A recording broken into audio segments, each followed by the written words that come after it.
नमस्कार, स्वागत है आपका। मेरा नाम है विपिन बेबाक। मेरे साथ मेरे सहयोगी सादाब रिजवी। धन्यवाद। पश्चिम बंगाल की मुख्यमंत्री ममता बनर्जी ने केंद्रीय बलों पर बड़ा आरोप लगाया है। ममता बनर्जी ने आरोप लगाते हुए कहा है कि सीमा सुरक्षा बल यानी बीएसएफ राज्य को अस्थिर करने के लिए बांग्लादेश के नागरिकों को घुसपैठ की अनुमति दे रहे हैं और महिलाओं पर अत्याचार कर रहे हैं। ममता बनर्जी ने इसे केंद्र सरकार की बड़ी नापाक योजना बताकर बड़ा विवाद खड़ा कर दिया है। पश्चिम बंगाल में अगले साल यानी कि 2026 में विधानसभा चुनाव होने वाले हैं और सीएम बनर्जी के इस बयान के बाद चुनाव में टीएमसी और भाजपा दोनों ही पार्टियों के बीच कड़ी टक्कर देखने को मिल सकती है। ममता बनर्जी का यह बयान केंद्रीय गृह मंत्री अमित शाह के बयान के एक सप्ताह के बाद आया है।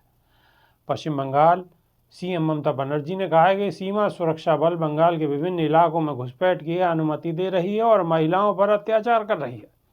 तृणमूल कांग्रेस यानी टीएमसी बॉर्डर की रक्षा नहीं करती। बॉर्डर की रक्षा करना टीएमसी के हाथ में नहीं है। अगर कोई घुसपैठ के लिए टीएमसी पर आरोप लगाएगा तो उसे मैं बताऊंगी कि ये बीएसएफ की जिम्मेदारी है।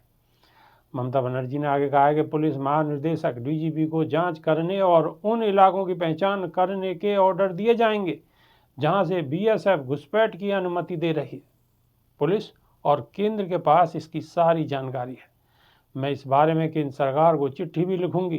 पश्चिम बंगाल और बांग्लादेश में शांति को लेकर ममता बनर्जी ने कहा कि उनसे हमारी कोई दुश्मनी नहीं है, लेकिन गुंडों को राज्य में प्रवेश करने दिया जा रहा है। वो लोग अपराध करते हैं और बॉर्डर पार करके वापस चले जाते हैं और ऐसा बीएसएफ के कारण ही हो रहा है और इसके पीछे केंद्र जिम्मेदार है। बनर्जी ने चेतावनी देते हुए कहा कि अगर कोई बंगाल में आतंकी गतिविधियों को बढ़ावा देने की कोशिश करता है तो उसका विरोध किया जाएगा। सादाब रिजवी। बिल्कुल, ये तो वो वाली बात है कि हमेशा से केंद्र सरकार ये समझती चली आ रही है कि जो राज्य हैं, राज्य के अंदर भारत आता है।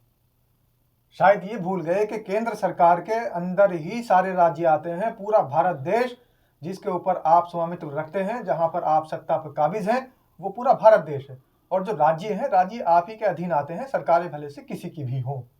अब वहां पर अगर बॉर्डर पर कुछ गलत गतिविधि होती है तो वो प्रदेश का मामला नहीं है।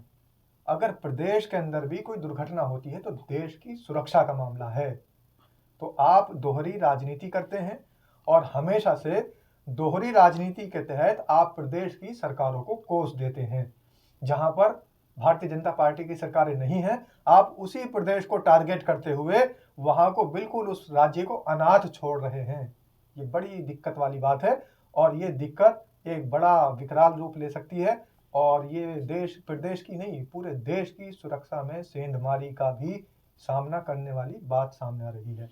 करना पड़ सकता है, क्योंकि जब आप दोहरी राजनीति करेंगे, आप चाहे हिमाचल की बात कर लें, आप चाहे पश्चिम बंगाल की बात कर लें, आप चाहे कर्नाटक की बात कर लें, तो जैसे जैसे प्रदेशों के अंदर दूसरी पार्टी की सरकार आपको नजर आती है, तो आप उन प्रदेशों को, दिल्ली की बात कर लें, पंजाब की बात कर लें, तो आप उन प्रदेशों को छोड़ देते हैं और हमेशा से उनकी सरकारों पर ही आरोप मढ़ देते हैं।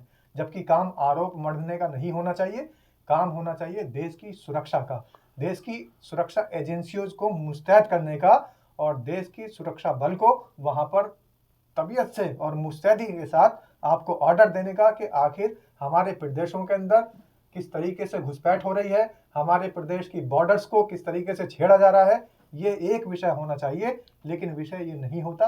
विषय सिर्फ ये होता है कि ये तो राज्य सरकारों का काम है। बॉर्डर पर तनाव है।